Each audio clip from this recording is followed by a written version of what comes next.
Halo adik-adik, Assalamualaikum warahmatullahi wabarakatuh. Kembali bertemu bersama Abang, Bang Dion. Dan kali ini Abang memberikan latihan-latihan kepada adik-adik untuk mengevaluasi apakah materi yang Abang berikan di video Abang sebelumnya itu sudah dipahami betul atau belum ya. Jadi hari ini kita membahas soal-soal. Bagi adik-adik yang merasa perlu mendapatkan hasil yang lebih maksimal, Abang harap bisa menonton video-video sebelumnya agar adik lebih mudah untuk mengikuti materi yang Abang ajarkan di video kali ini ya. Nah, jadi langsung aja kita masuk ke soal ya. Soal nomor 1. Soal nomor 1 ini adalah pola kalimat tanya.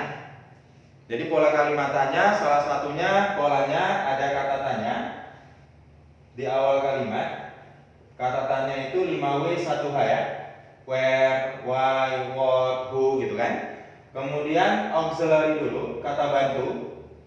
Di video sebelumnya udah Bang jelasin kata bantu itu apa aja? Ada to be, is, am, are, was, were, ada do, does, did, ada modals, kemudian ada have, has atau had. Baru kemudian ada subject.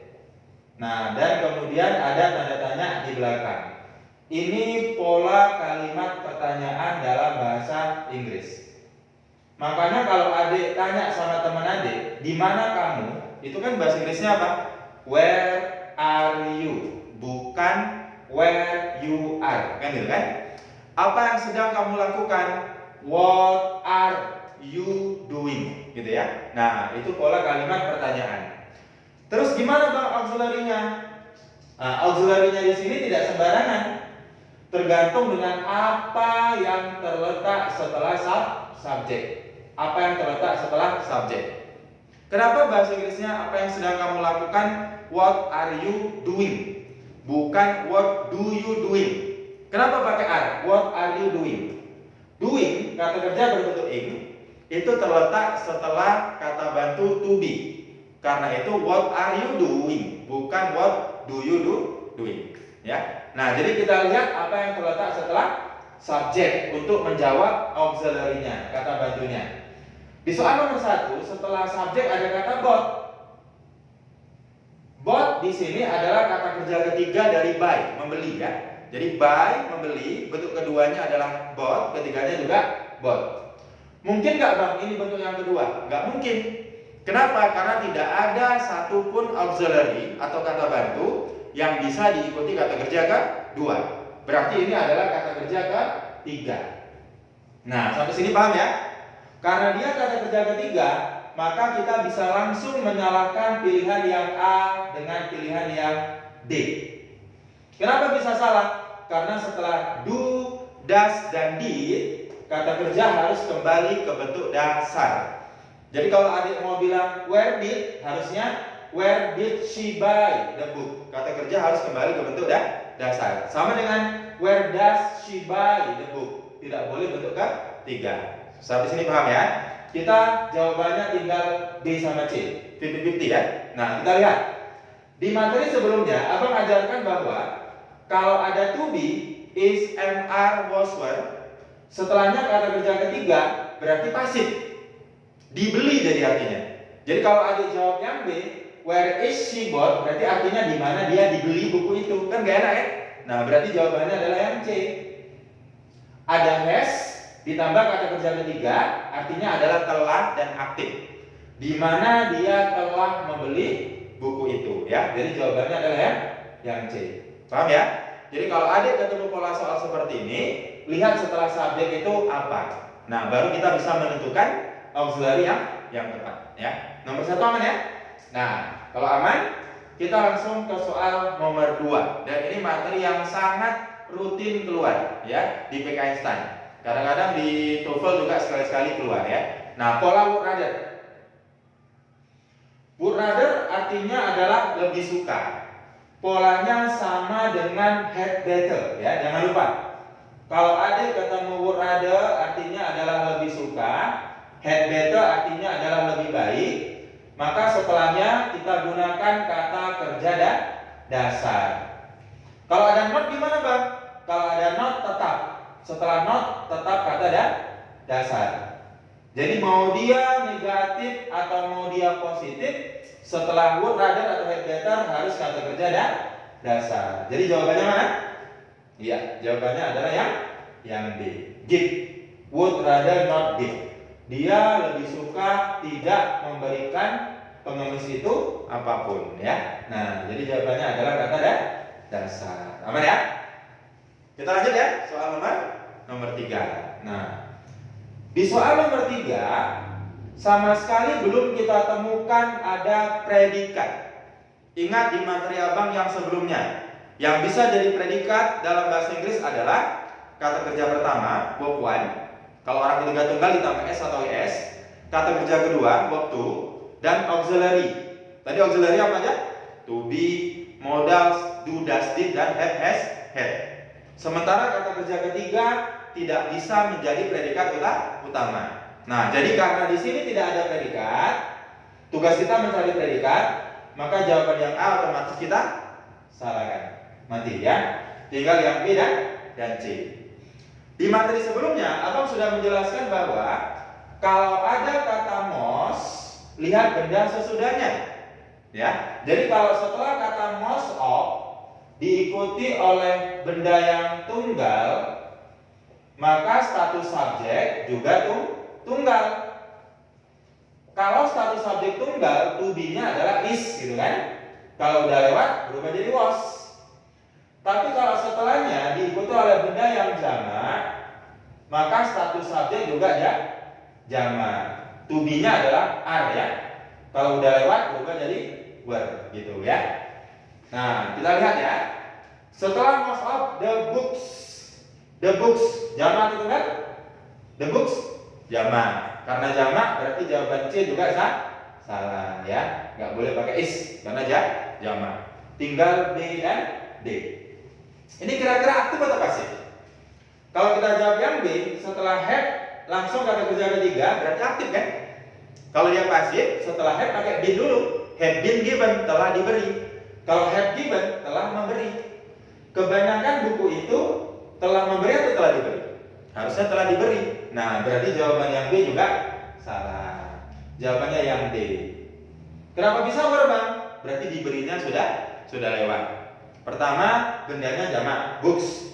Yang kedua, kita gunakan verb 3. To be verb 3 berarti pasif, artinya diberikan.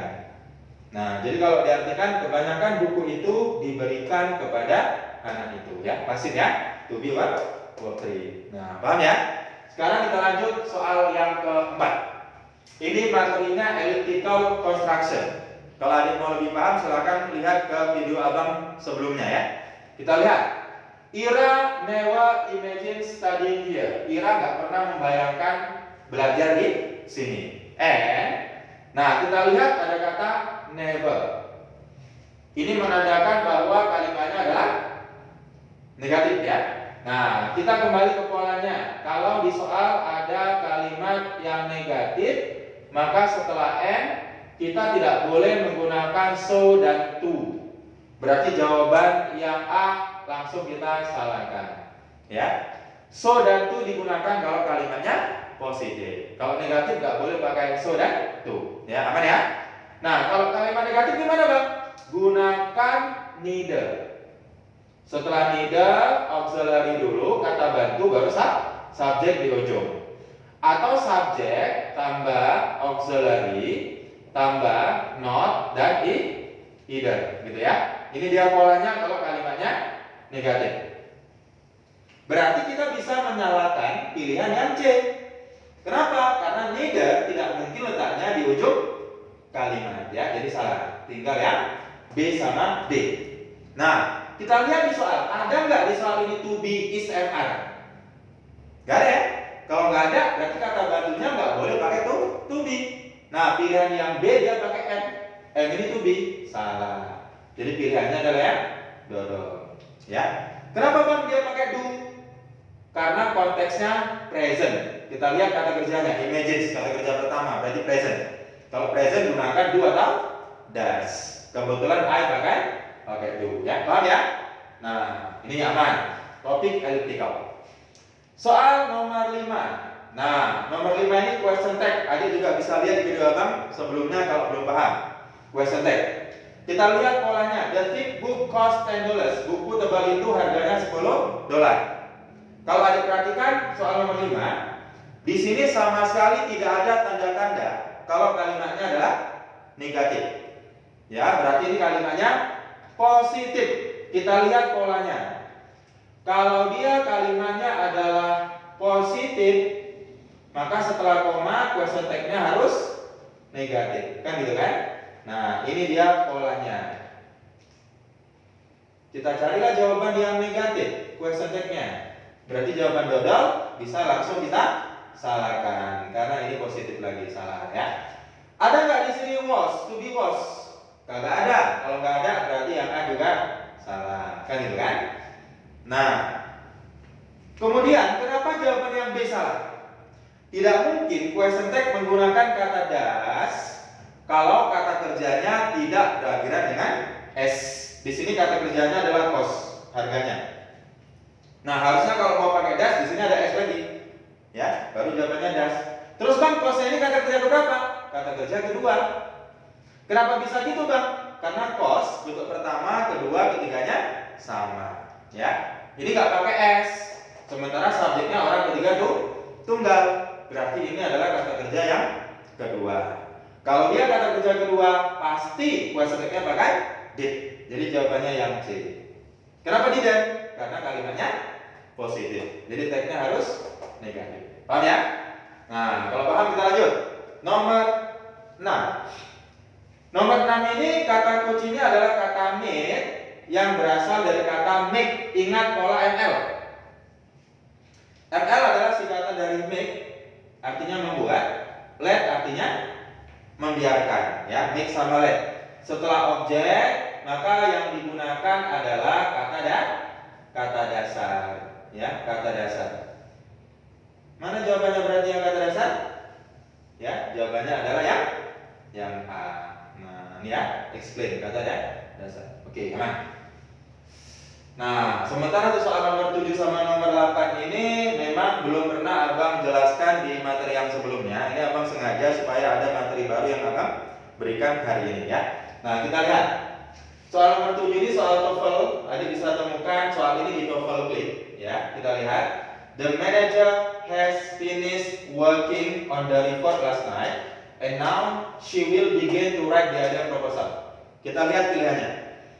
Kenapa yang B tidak kita salahkan? Karena ada kata finish, ya. Setelah finish, kalau ketemu kata kerja pakai verb ing dalam bahasa Inggris. Misalnya aku selesai membaca, I finish reading. Aku selesai berenang, I finish swimming. Jadi kata kerjanya pakai verb ing. Yang C nggak salah, work on itu artinya mengerjakan, ya, mengerjakan laporan. Yang C nggak salah. Yang D kenapa nggak salah juga? Ada kata begin, mulai. Begin mulai, start juga mulai, bisa diikuti oleh to infinitive, bisa pakai ing. Jadi bisa she will begin to write atau she will begin writing. Nah, jadi yang D juga nggak salah. Kenapa yang abang yang salah? Nah, kita perhatikan polanya. Has ditambah kata kerja ketiga, has finished itu namanya present perfect. Nah, subjek tambah have atau has plus verb 3 itu namanya present perfect. Kalau simple past tense, subjek tambah verb 2. Apa bedanya? Perhatikan. Kalau abang buat kalimat I have eaten lunch, aku telah makan siang, ini namanya present perfect. Aku telah makan siang. Udah selesai belum? Kalau kita bilang aku telah makan siang, udah ya? Udah selesai. Nah, kalau kalimat yang kedua abang bilang I ate kata kerja kedua dari makan, I ate lunch an hour ago. Aku makan siang sejam yang lalu. Udah selesai makan siang? Udah juga. Terus apa bedanya? Bedanya di keterangan waktu. Karena di sini ada keterangan waktu lewat, sejam yang lalu waktu lewat, kita tidak boleh menggunakan pola present perfect. Yang kita gunakan adalah pola past tense, kata kerja kedua. Ya. Jadi kalau kita gunakan present perfect, kejadiannya udah selesai, tapi waktunya nggak penting. Aku sudah makan siang. Kapan? Nggak penting. Pokoknya udah makan siang. Kalau di sini Nah, keterangan waktunya disebutkan. Yang digunakan kata kerja kedua. Coba kita kembali ke soal nomor 7. Di baris kedua, kita lihat ada kata last night, tadi malam. Nah, berarti kejadiannya disebutkan waktunya, tadi malam. Udah lewat ya? Kalau disebutkan keterangan waktu lewat, yang digunakan adalah kata kerja kedua ya. Berarti jawabannya yang A, has-nya dihapuskan aja. Nah, finish kebetulan bentuk kedua dan ketiganya sama. Dari pola ini, Adik bisa jawab soal start tahun 2006. Ini dia soalnya. I have spent 3 weeks in Germany last July. Aku sudah menghabiskan 3 minggu di Jerman Juli lalu. Ada nggak waktu lewatnya? Ada, yaitu last July, Juli lalu. Udah lewat ya. Nah, karena ada waktu lewat, yang digunakan subjek tambah bentuk kedua ya. Jadi jawabannya adalah yang A ya. Have-nya dihilangin aja. Ya, paham ya? Abang berharap adik sering-sering berlatih supaya kalian dapat nilai yang maksimal nanti, baik di persiapan TOEFL kalian atau persiapan bahasa Inggris PK Einstein ya. Nah, demikian. Sekali lagi, bagi adik yang belum subscribe, silakan di subscribe dan silakan di share ke teman-teman yang lain. Terima kasih. Assalamualaikum warahmatullahi wabarakatuh.